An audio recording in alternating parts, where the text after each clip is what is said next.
You are watching Grace Television.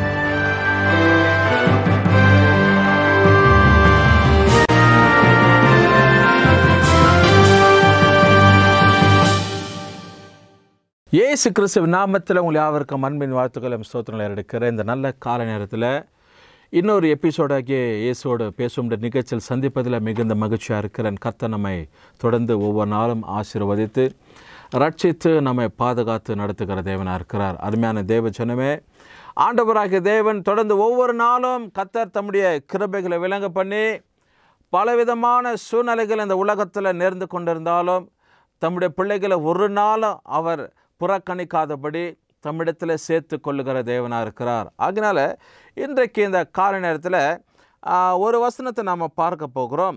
நீதிமொழிகளின் புத்தகம் ஆண்டவர் சமூகத்தில் நம்ம தியானித்து ஒரு குறிப்புகளை அதிலிருந்து பார்க்க போகிறோம். நீதிமொழிகளின் புத்தகம் 10வது அதிகாரத்தில் வசனங்கள் 6, 7 இந்த நாளில் நம்ம பார்க்க. The book of Proverbs chapter 10 verses 6 and 7 says like this. உங்களுக்காக நான் வாசிக்கிறேன் பாருங்கள். நீதிமானுடைய சிரசின் மேல் ஆசீர்வாதம் தங்கும். என்ன ஒரு அருமையான வார்த்தை பாருங்கள். நம்ம பார்த்த ஆண்டவர் என்ன சொல்கிறார்னா, நீதிமான்கள் யாரெல்லாம் ரத்தத்தினால இயேசு கிறிஸ்துவுடைய ரத்தத்தினால கழுவப்பட்டு இருக்கிறாங்களோ அத்தனை ஜனத்தையும் ஆண்டவர் என்ன சொல்கிறார்னா நீதிமான்கள்னு சொல்கிறார். விட ஊழியக்காரர்களுக்கு கர்த்தருடைய பரிசுத்தவான்களுக்கு மாத்திரம் யாரெல்லாம் over washed by the blood of the Lord, யாரெல்லாம் ரத்தத்தில் கழுவப்பட்டு இருக்கிறாங்களோ அவர்களை ஆண்டவர் என்ன சொல்கிறார்னா நீதிமான்கள்னு சொல்கிறார். அருமையானவர்களே, இன்றைக்கு நாம் நீதிமானாக இருக்கணும், நீதிமானாக இருக்க வேண்டும் என்றால் நாம் என்ன செய்யணும்னா கர்த்தருடைய வசனங்களை, கர்த்தருடைய சமூகத்தை, கர்த்தருடைய நியமனங்களை நம்ம பின்பற்றுவர்களாக இருக்க வேண்டும். அவங்களுக்கு தான் நீதிமான்கள்னு சொல்லி பேர். ஏதோ ஒரு நாளில் ரட்சிக்கப்பட்டுட்டு ஏதோ ஒரு காரியங்களில் தேவைகளுக்கு மற்ற ஒரு சுயநலத்திற்காக ஆண்டவரை தேடிக்கொண்டு சும்மா ஊதாரித்தனமாய் ஒரு விசுவாசம் இல்லாதபடிக்கு, கர்த்தருடைய பக்தி வைராக்கியம் இல்லாதபடிக்கு சுற்றி கொண்டு இருக்கிற, வேதத்தை எடுக்காதபடி ஜபிக்காதபடிக்கு காணப்படுகிறதான நபர்களை பார்த்து ஆண்டவர் என்ன சொல்லலை நீதிமான்கள்னு சொல்லப்படலை. கர்த்தருக்கா யாரெல்லாம் வைராக்கியமாக இருக்கிறார்களோ, வைராக்கிய வாஞ்சையோடு தேவனை தேடுகிற எண்ணத்தோடு கூட கர்த்தரை ஆராதிக்கிற அந்த திட்டத்தோடு கூட இருக்கிறவங்களுக்கு பேர் தான் நீதிமான்கள்.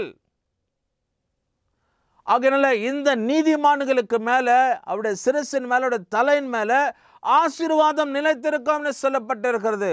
குறிப்பாக பாருங்க, நாம் ஜபிக்கும் போது தலையின் மேலே தான் கை வச்சு ஜபிக்கிறோம். ஏன்னா தலையில் நம்ம என்ன பண்ணுறோம், ஆசீர்வாதத்தை நிலைத்திருக்கிறோம் என்று சொல்லி. ஒரு கிரீடத்தை சூடுறாங்கனாக்கா தலைக்கு தான் சூடுறாங்க. அது ஒரு ஹானரிங், ஒரு சூழ்நிலை, ஒரு கனப்படுத்தப்படுகிற ஒரு நிலைமை. அதுதான் ஒரு கனத்திற்குரிய, ஒரு ஆசீர்வாதத்திற்குரிய ஒரு பங்கு. இன்றைக்கு அப்படி போலதான் ஆண்டவர் தம்முடைய பிள்ளைகளை என்ன பண்றாராம், ஆசீர்வதிக்கிறார். அந்த ஆசீர்வாதம் ஒவ்வொரு நீதிமான்களாய் கருதப்படுவருடைய தலையின் மேலே, சிரசின் மேலே தங்கி இருக்கும்னு சொல்லி ஆண்டுடைய வசனத்தை நாம் பார்க்கிறோம். அருமையான தேவஜனமே, இந்த காரணத்தில் இந்த வசனத்தை கவனிக்கிற உங்கள் வாழ்க்கையில் ஆண்டவர் இப்படிப்பட்ட ஒரு ஆசீர்வாதங்களை வச்சிருக்கிறார். ஆனால் சில சமயத்தில் நாம் அதை சுதந்திரித்து கொள்வதற்கு, அதை பின்பற்றுவதற்கு, அதை ரிசீவ் பண்ணிக்கிறதுக்கு, அதை நாம் அன்பை ஏற்றுக்கொள்வதற்கு நம்மால் இயலவில்லை, நம்மால் முடியலை. காரணம் என்னன்னா, இன்னைக்கு உலக காரியங்கள், உலகத்தில் பலவிதமான சூழ்நிலைங்க நம்ம அப்படியே நெருக்கி கொண்டு இருக்குது, நம்ம பின்தொடர்ந்து கொண்டு இருக்குது, ஏவி கொண்டு இருக்கிறது. உலக காரியம், இந்த நிகழ்ச்சி, அந்த நிகழ்ச்சி, இங்கே போகணும், அங்கே போகணும், இதை செய்யணும், அதை செய்யணும், வீட்டின் காரியத்தை பார்க்கணும், குடும்ப காரியத்தை பார்க்கணும், பிள்ளைகளை பார்க்கணும், சமுதாயத்தில் பண்ணணும், அதுக்கு மதியத்தில் ஊழியத்தை செய்யணும், இங்கே போகணும், அங்கே போகணும்னு சொல்லி பல பொறுப்புகள் இருக்கிறது நிமித்தமாக இன்னைக்கு இந்த உலகத்தில் நம்ம அநேக சூழ்நிலை அலுவல்களாக இருக்கிறோமே தவிர தேவனுடைய சமூகத்தை தேடுவது அரிது. எனக்கு அருமையானவர்களே, இன்றைக்கு ஆண்டவர் சொல்றாரு, நம்ம நீதிமான்கள்னு சொல்லி கருதும் போது முக்கியமாக தேவனுக்கு மாத்திரம்தான் நம்ம செவிசாக்கணும், அவரை மாத்திரம்தான் நம்ம சார்ந்து கொள்ளணும்னு சொல்லி என்னுடைய வாஞ்சையா இருக்கிறது. அதனால இந்த காலை நேரத்தில் இந்த வசனத்தை உங்களுக்காக நான் சொல்லுகிறேன். இந்த கால நேரம் உங்களுக்கு ஒரு ஆசீர்வாதமான நேரமாக இருக்கட்டும். இந்த வசனத்தை ஒவ்வொரு நாளும் கவனிக்கிற தேவ பிள்ளைங்க அநேகர் பின்பற்றுறாங்க, அநேகர் இதை வசனத்தை கவனிக்கிறாங்க. அநேகர் காலை 7 மணியிலிருந்து இந்த 7:10 இந்த நேரம் வரலுமாக இயேசுவோட பேசும் நிகழ்ச்சி என்ன எனக்கு இந்த நாளுக்கு ஒரு ஆசீர்வாதத்தை கொண்டு வரும், என்ன வார்த்தையை ஊழியக்காரங்க கொண்டு வருவாங்கன்னு சொல்லி அநேகர் வாஞ்சித்து இருக்கிறாங்க. இதை எங்கேயாவது வெளியில் பார்க்கும்போது எங்களிடத்துல பகிர்ந்து கொள்ளுகிறாங்க. சமீபத்தில் ஒரு கூட்டத்திற்கு நான் கடந்து போயிருந்தேன். அந்த கூட்டத்தை முடித்து வெளியே வரும்போது அருமையான ஒரு சகோதரி அவங்க பார்த்து சொல்கிறாங்க, ஐயா உங்கள் நிகழ்ச்சிகளெல்லாம் தினந்தோறும் நாங்கள் பார்க்குறோம், இன்னைக்கு உங்களை நேர்முகத்தில் பார்த்தது எனக்கு ரொம்ப சந்தோஷமாக இருக்குது அப்படின்னு சொல்லி சொல்கிறாங்க. அப்படி அவங்க மாத்திரம் இல்லை, கடை தெருவுக்கோ ஒரு மெடிக்கல் ஸ்டோருக்கோ இல்லை ஒரு ஸ்டேஷ்னரி ஷாப்புக்கோ இல்லை எங்கேயாவது ஒரு ப்ராவிஷன் ஸ்டோருக்கோ போகும்போது யாரோ ஒருத்தர் கிடைக்கிறாங்க. பாஸ்டர் இன்னைக்கு நீங்கள் பேசின வார்த்தை, நேற்று உங்கள் ப்ரோக்ராமை பார்த்தேன், பேசின வார்த்தை, நேற்று இன்னொரு பாஸ்டர் பேசினார்ல, அந்த பாஸ்டருடைய வார்த்தைங்க எங்களை ரொம்ப உற்சாகப்படுத்துச்சு, நாங்கள் அப்படியே சோர்ந்து கிடந்தோம், எங்கள் வாழ்க்கையில் ஒரு அப்படியே தவிக்கிற ஒரு சூழ்நிலை, குடும்பத்தில் போராட்டம், பிள்ளைங்க நிமித்தமாக கவலை, அதனால இந்த வார்த்தைங்க எங்களை கொஞ்சம் தட்டி எழுப்புது, தூக்கி எழுப்புதுன்னு சொல்லி மற்றவங்க எங்களிடத்துல பகிர்ந்து, இதுதான் நீதிமானுக்குரிய ஒரு ஆசீர்வாதம். இப்படிப்பட்ட ஆசீர்வாதம் தான் நீதிமானுடைய சிரசின் மேலே தங்கியிருக்கும். ஊதார ஜனமாக சுற்றி கொண்டிருக்கிற, சமயத்துக்கு தேடிக்கொண்டிருக்கிற, வாரந்தோறும் எங்கேயாவது பிக்னிக் போகிறதும், இங்கே டூருக்கு போகிறதும், அங்கே போகிறதும், கலை நிகழ்ச்சிக்கு போகிறதும், திருமணத்துக்கு போகிறதும், இப்படி செயல்படுகிற எந்த மனுஷியாக இருந்தாலும் அவங்க வாழ்க்கையில் ஆசீர்வாதத்தை நீ பெற்றுக்கொள்ள முடியாது. What I am saying is right. அதனால யாரெல்லாம் தியாகத்தோடு கூட தேவனுடைய சமூகத்தை தேடியவர், யாரெல்லாம் அழைக்கப்பட்டு இருக்கிறாங்களோ, நீதிமான்னு சொல்லப்பட்டு இருக்கிறதோ, அவங்களுக்குரிய ஒரு ஆசீர்வாதமான வார்த்தை இது. இந்த கால நேரத்தில் ஆண்டவர் உங்களை தொடர்ந்து ஆசீர்வதிக்கிறார். தேவ திட்டங்கள் என்னன்னு சொல்லி அறிந்து கொண்டு அதன்படி நாம் அவரை பின்பற்றி வாழும்போது தான் நமக்கு ஆசீர்வாதம். எனக்கு அருமையானவர்களே, சகோதரா சகோதரியே, தாயை தகப்பனே, நீ யாராக இருக்கட்டும், உங்கள் சிரசின் மேலே ஆசீர்வாதம் நிலைத்திருக்கணும்.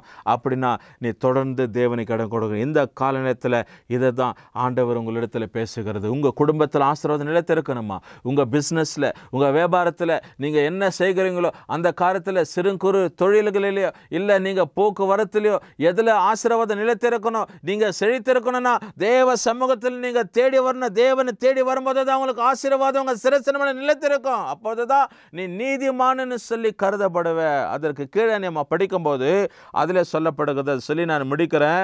தேவ சமூகத்தில் இந்த வார்த்தை பாருங்க, நீதிமானுடைய சிரசின் மேல் ஆசீர்வாதம் தங்கும், கொடுமையோ துன்மார்க்கனுடைய வாயை அடைக்கும்னு சொல்லி.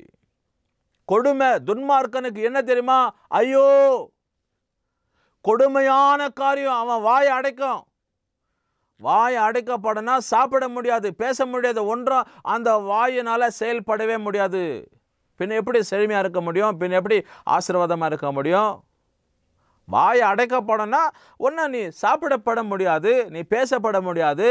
Nothing you can do out of your mouth when your mouth was shuttered. மூடப்பட்டிருக்க, அடைக்கப்பட்டிருக்க, ஒன்றும் செய்ய முடியாது. அதனால இன்றைக்கு மூடர்களாக துன்மார்க்கர்களாக இராதபடிக்கு தேவனுடைய ஆசீர்வாதம் பெற்றுக்கொள்கிற நீதிமான்களாய் நம்ம செயல்படணும்னு சொல்லி தேவன் எதிர்பார்க்கிறார். நம்ம ஜெபிப்போம். நல்ல பிதாவே, இந்த அருமையான கால நேரத்துக்கு நன்றி. நீதிமொழிகள் 10 ஆண்டவரே 6, 7 வசனத்தில் நாங்கள் பார்த்தோம். அப்படி இன்றைக்கு ஆண்டவரே இந்த நிகழ்ச்சியை பார்க்குற ஒவ்வொருவரும் நீதிமான்கள் என்று கருதப்பட கர்த்தர் நீங்கள் அவங்க ஆண்டவரே இருதயத்திலையும் சிந்தனைகளையும் ஆண்டவரேப்பா மனசுலையும் ஆண்டவரே நீங்கள் எழுதுவீராக நீதிமான்னு சொல்லி ஆசீர்வாதம் நிலைத்திருக்கட்டும். ஆண்டவர் இயேசு நாமத்தில் செபிக்கிற நல்ல பிதாவே, ஆமென். கர்த்தர் உங்களை ஆசீர்வதிக்கட்டும்.